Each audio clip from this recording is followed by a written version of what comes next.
Hola, ¿qué tal, abogadas? Es un gusto saludarlos.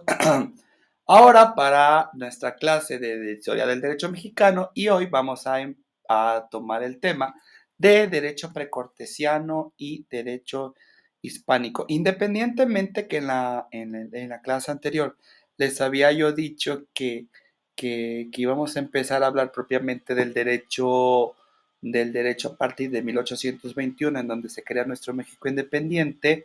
Es justo y necesario que yo les tenga que hablar, porque les dije que el derecho de los pueblos indígenas era necesario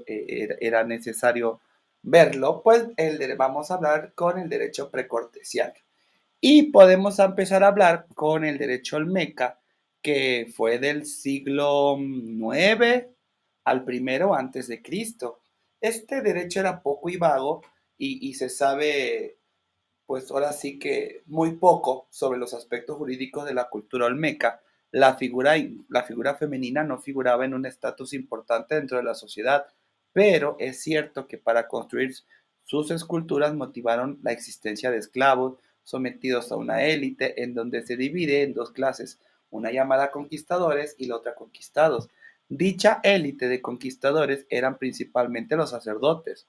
Los olmecas fue un imperio de carácter teocrático, es decir, reyes, sacerdotes, con su centro en los actuales estados de Veracruz, Tabasco, Oaxaca, Chiapas, Guerrero y Modelo.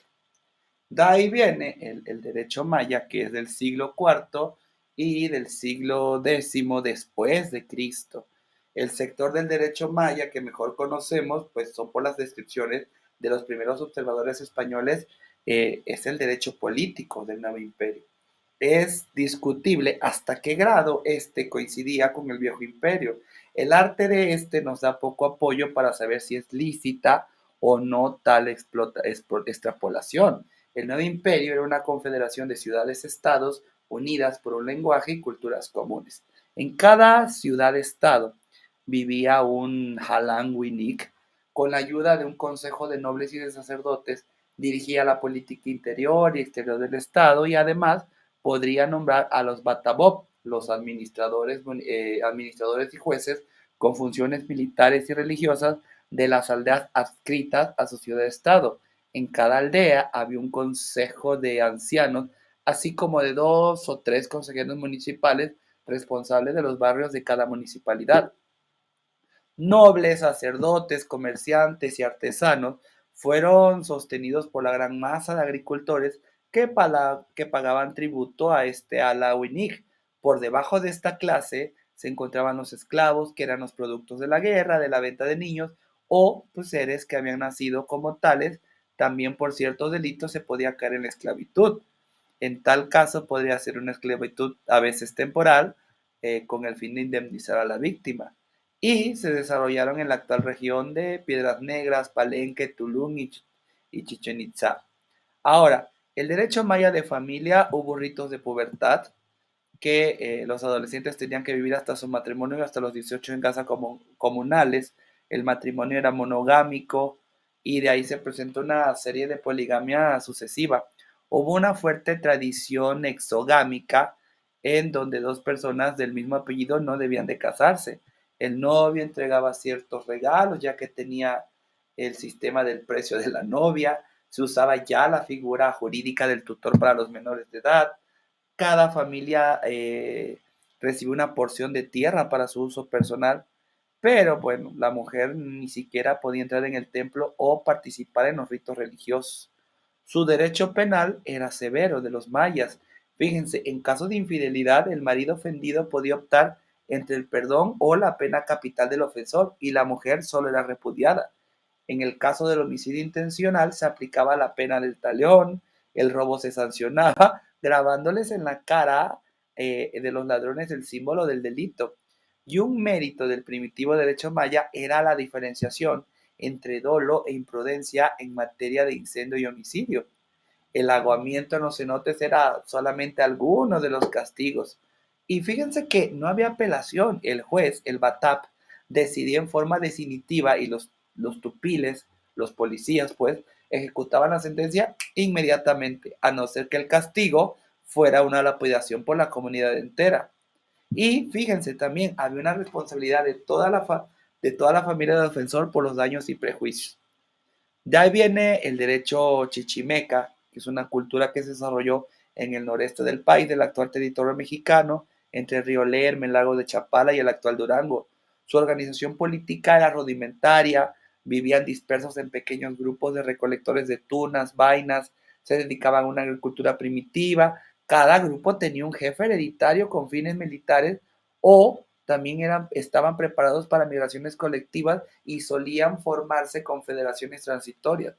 La organización de la familia llama la atención porque aquí se estableció el sistema matriarcal. El hogar se formaba alrededor de la madre y entre las clases sociales faltaban sacerdotes.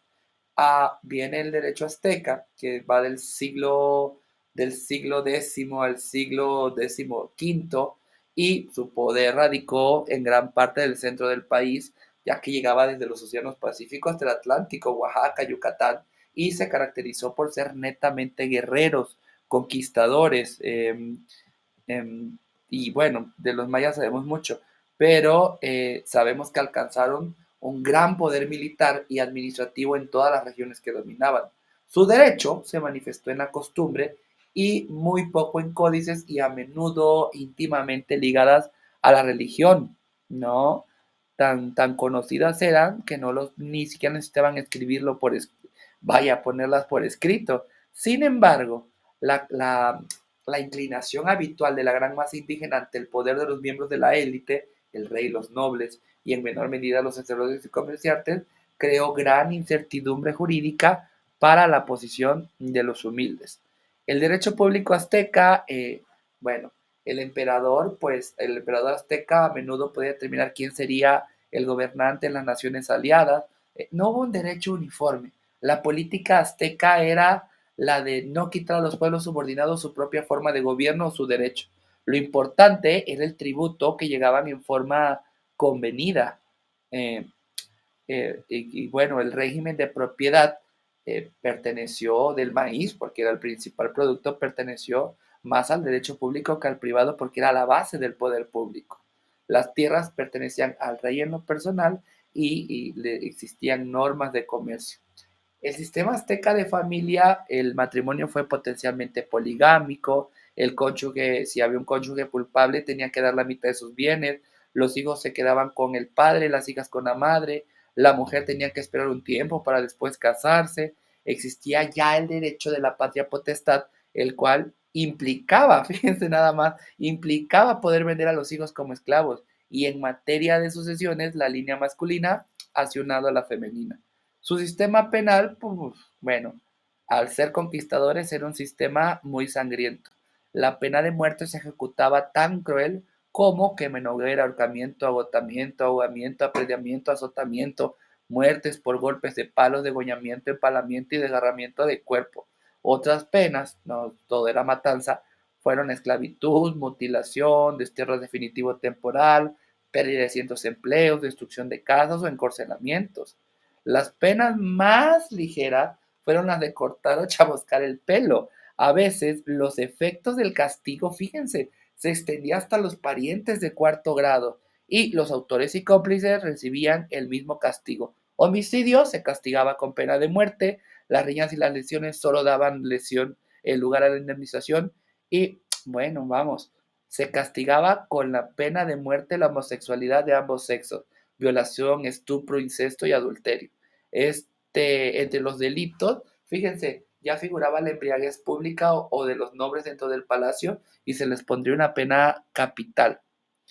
Eh, la competencia para conocer de los asuntos estaba dividida. Hubo una jerarquía de tribunales aztecas comunes, desde el juez de elección popular anual competente para asuntos menores, pasando por un tribunal de 3 jueces vitalicios para asuntos más importantes, hasta llegar a un sistema de apelación al tribunal monarca que se reunían cada 24 días. Paralelamente a la justicia azteca común, encontramos justicia especial para sacerdotes, asuntos mercantiles, asuntos de familia, delitos de índole militar, asuntos tributarios y asuntos relacionados con arte y ciencia. El procedimiento era oral mediante protocolo. El proceso, fíjense, no podía durar más de 80 días y los tepantlatoanis, ya me acordé de la palabra, correspondían en grosso modo, en un modo general, a la actual figura de abogados. Así es que, mis queridos abogados, si le preguntan, ¿había algo antes de los abogados? Y vamos a decir con mucho orgullo que en México sí, y que eran los tepantlatoanis. ¿Vale? Las pruebas, ¿cuáles eran? La confesional, testimonial, presunciones, careos, a veces documental y juramento liberatorio.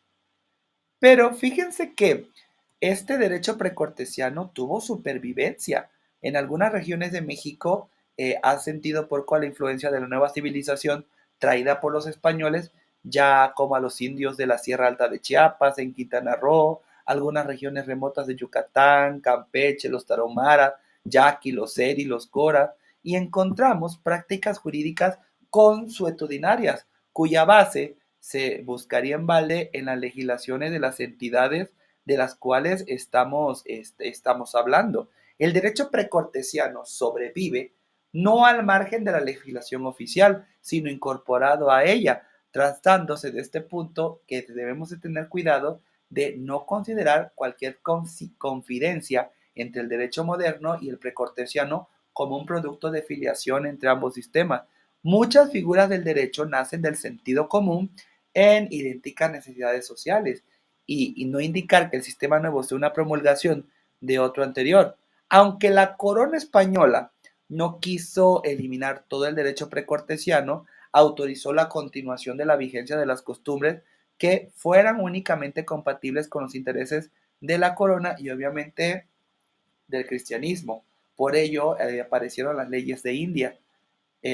Y bueno, ahora hablando un poco del derecho hispánico, bueno, lo tenemos que hablar por esta mezcla de culturas, pero desde el siglo II hasta el comienzo del siglo XIX, el derecho romano, como ya seguramente lo han estado viendo, tuvo que imponerse al tradicionalismo de los campesinos, de las clases feudales y encontró cierto apoyo en frecuente alianza con el derecho canónico. Este había recibido más consistencia por una elaboración del decreto de Graciano y más tarde por las decretales como una de las obras más importantes de bases jurídicas de la Iglesia y como la Iglesia aceptó al derecho romano como derecho supletorio, esta alianza de los dos derechos logró cambiar el tono del sistema jurídico español de la Edad Media. Pero las 7 partidas fueron propuestas originalmente por una legislación de modelo en que los juristas y los legisladores españoles podrían, inspirarse para su innovación, sus interpretaciones, pero un siglo después, bajo el régimen del bisnieto de Alfonso el Sabio, que es Alfonso XI, alcanzaron oficialmente en Castilla la categoría de derecho supletorio mediante el ordenamiento de Alcalá. Pero el hecho de que la continuada utilización del derecho romano, a pesar de una prohibición por ahí de 1505, fue reconocido por una nueva expedida en 1713 por el Consejo de Castilla, que cuando menos intenta el papel del derecho romano hacer derecho supletorio. Como el derecho hispánico en su desarrollo posterior a la conquista seguía siendo un sistema supletorio del muy fragmentado derecho indiano, es indispensable en el panorama de la historia del derecho mexicano esbozar las líneas del derecho peninsular de la conquista, que es de 1519 a 1521, hasta el momento en el que los caminos del derecho mexicano y del español se separaban, que es de la fecha que les dije, 1800 de 1891. Y con esto, pues, tenemos que hablar de la Constitución de Cádiz, que es la que llegó a gobernar cuando, les decía yo, que se conquistó a México. Y la Constitución de Cádiz, eh, pues, le vamos a dejar hasta ahí porque se nos acaba el tiempo, pero además es una institución propiamente española, pero que puede ser punto de partida, mis estimados abogados, para que puedan ustedes entender ya el por qué al hablar de la historia del derecho mexicano tenemos que hablar a partir de 1821. Hasta entonces.